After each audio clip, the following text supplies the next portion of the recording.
बिस्मिल्लाहिर्रहमानिर्रहीम। I am doctor Akhtar working as chest and medical specialist and Burewala वतनी। बात कर रहे हैं कि सांस के मसले का क्या मुस्तकिल हल है। तो इसमें मैं समझाने की कोशिश कर रहा हूँ बेसिकली कि सबसे पहले इसमें काज इफेक्ट मैकेनिज्म होता है लंग्स में। सबसे पहले आपने काज को ढूंढना है। अगर आप काज को किसी भी बीमारी के काज को अगर आप ढूंढ लें तो उसका एक मुस्तकिल इलाज हो जाता है, स्पेशली सांस के मसाइल में। और अगर आप काज को नहीं ढूंढ सकते तो फिर वो एक अलामती कंट्रोल होता है, एक अलामती इलाज होता है, मुस्तकिल इलाज नहीं होता। ये इस सिलसिले की 16वीं वीडियो है जिसमें मैं तफसील से पहले बात कर चुका हूँ कि किस तरह सांस मुख्तलिफ लेवल पे मुख्तलिफ दिनों के हिसाब से या ड्यूरेशन के हिसाब से इफेक्ट करता है। अभी हम बात कर रहे हैं कि महीनों में कि 2 से 4 महीने में जो अगर सांस का मसला हो तो कौन कौन सी बीमारियां हो सकती हैं। उसमें पहले एक IPF बीमारी की बात कर चुका हूँ जो कि पिछली वीडियो में है।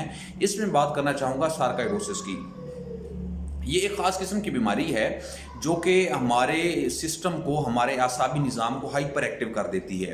जिस तरह बिल्कुल इस तरह जिस तरह किसी एक मुल्क का जो कंट्रोल सिस्टम है, जो डिफेंस सिस्टम है, वो बहुत ज़्यादा हाइपर एक्टिव हो जाए किसी छोटी सी बात की वजह से। जिस तरह आपने इंडिया पाकिस्तान का भी शायद वो एक दफ़ा सुना होगा, कबूतर गया था और उसकी वजह से उन्होंने एक्टिविटी दिखाई थी बहुत ज़्यादा। बिल्कुल इस तरह कि यानी जिसमें बहुत ज़्यादा ज़रूरत ना हो और उसमें एक हाइपर एक्टिविटी दिखाई जाए। बिल्कुल इसी तरह जो हमारे लंग्स हैं वो किसी फॉरेन पार्टिकल को, फॉरेन एलर्जन को, वो डस्ट से मुतलका हो सकता है, वो किसी फैक्ट्री अगर आपके करीब है उससे हो सकती है, वो कोई परिंदे घर में है उनकी एलर्जी हो सकती है। उसकी वजह से आपके वो जब लंग्स में जाए और उसकी वजह से लंग्स एक हाइपर एक्टिविटी शो करें, जिस तरह मैं एग्जांपल से थोड़ा समझाने की कोशिश की है, जो हमारा असाबी निज़ाम है वो, तो मतलब आपको उस एलर्जन से मसला ना हो जो बाहर से चीज़ आई है, बल्कि आप खुद अपने आप को डैमेज करें, तो इस बीमारी को हम सार्काइडोसिस कहते हैं। ये एक सर से पांव तक इफेक्ट करने वाली हमारे जिस्म की बीमारी है जिसमें सबसे ज़्यादा लंग्स इफेक्ट होते हैं और उसके अलावा मुख्तलिफ हमारे जो ऑर्गन्स हैं वो इफेक्ट होते हैं।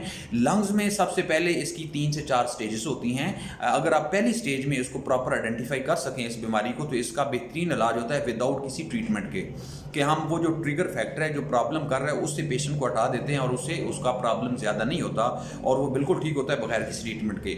लेकिन अगर टाइमली इसको आइडेंटिफाई ना किया जा सके, पेशेंट दूसरी, तीसरी या चौथी स्टेज में चला जाए, तो फिर इसको प्रॉपर मुश्किल इलाज करना पड़ता है। लेकिन याद रखें कि दूसरी या तीसरी स्टेज में भी इसका बेहतरीन इलाज हो जाता है। लेकिन अगर पेशेंट चौथी स्टेज में चला जाए तो फिर इसका किसी किस्म का इलाज नहीं रहता। फिर किसी हद तक बात लंग ट्रांसप्लांट तक चली जाती है कि अगर आप वो करवाएं तो इसका मुश्किल इलाज होगा, अदरवाइज नहीं होगा। लेकिन पहली 3 स्टेजेस में अगर आप प्रॉपरली आइडेंटिफाई कर लें तो इसमें आपका एक मुश्किल इलाज हो जाता है और पेशेंट का सांस बिल्कुल ठीक हो सकता है। अब इसमें जो इसके अलावा ये इफेक्ट करता है, ये आंखों को सबसे ज़्यादा इफेक्ट करती है, जिसमें आपकी बनाई जा सकती है, जिस्म के ऊपर रैशेज हो सकते हैं बिल्कुल रेड कलर के, जो है आपको नज़र आते हैं बाज़ वक़्त कुछ पेशेंट्स में। आपको जोड़ों का दर्द बहुत ज़्यादा होता है, जिसको ये प्रॉब्लम हो, बार बार जोड़ दर्द होते हैं, दवाई लेने से ठीक होते हैं, दोबारा फिर मसला शुरू हो जाता है। इसके अलावा ये बीमारी दिल को अफेक्ट करती है, उससे कार्डियोमायोपैथी हो जाती है, यानी दिल का जो साइज़ है बहुत बड़ा हो जाता है, उसकी वजह से फेफड़ों में पानी इकट्ठा होना शुरू हो जाता है। इसके अलावा ये बीमारी जो है वो लीवर को अफेक्ट करती है, जिसकी वजह से पेट में पानी आना शुरू हो जाता है और आपका जो लीवर है वो सिकुड़ना शुरू हो जाता है। इसी तरीके से ये किडनी को अफेक्ट करती है, मतलब ये सर से पाँव तक पूरी बॉडी को अफेक्ट करती है।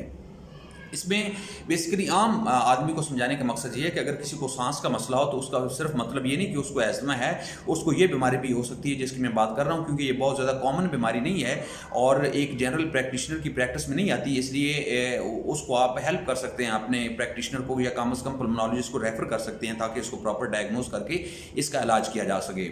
अब इसमें जो इम्पॉर्टेंट बात है वो सिर्फ ये है कि इसको टाइमली डायग्नोज करना है।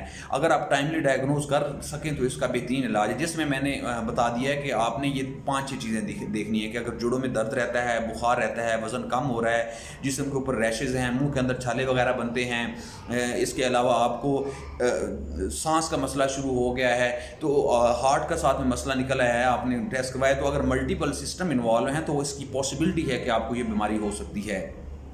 तो इसका सिंपल टेस्ट होता है एक चेस्ट एक्सरे, ECG, बाकी इसके अलावा और भी टेस्ट हैं, लेकिन कम से कम इससे डिजीज़ डायग्नोज हो जाती है। और उसके बाद इसके कुछ कन्फर्मेटरी टेस्ट करते हैं, जिस तरह कैल्शियम का टेस्ट है, ACE का टेस्ट है, ये स्पेशलिटी की बातें हैं। बहरहाल वो टेस्ट करके हम उसकी सेवेरिटी देखते हैं और इस पेशेंट को अगर टाइमली मैनेज कर लिया जाए तो ये उस शिद्दत में नहीं जाता, अगर उसमें चला जाए तो इसका फिर कोई प्रॉपर इलाज नहीं होता। अब ब्रीफली आखिर में बात की जाए तो अगर किसी को सांस का मसला चल रहा है, वो प्रॉपर इन्हेलर और सारी मेडिसिन ले रहा है और उसके बावजूद उसको प्रॉब्लम है, ہے تو ہم نے آگے بڑھ کے اس ڈیزیز کے بارے میں لازمی انویسٹیگیٹ کرنا ہے، اور اگر اس میں ڈائگنوز ہو جائے تو اس کا بہترین علاج ہے، اور اس طرح سے پیشنٹ کو لانگ ٹرم جو ڈسیبلٹی ہے یا ایک کہہ لو کہ ایک کرونک کنڈیشن سے، یا خدا نخواستہ اگر وہ فائبروز ہو جائے لنگ ٹرانسپلانٹ کی کنڈیشن تک پہنچنے سے بچایا جا سکتا ہے۔ تو آپ نیچے کمنٹس میں بتانا ہے کہ آپ نے کبھی اس طرح کی کوئی ڈیزیز دیکھی ہے، اگر دیکھی ہے تو آپ بتائیں۔ اس کے علاوہ اگر اور کوئی آپ کے پاس کویشچن ہے، موسٹ ویلکم، آپ نیچے لکھیں، میں کوشش کروں گا آپ کو رپلائی کروں۔ اللہ تعالیٰ آپ کو اور آپ کے گھر والوں کا حامی ناصر ہو۔ اللہ حافظ۔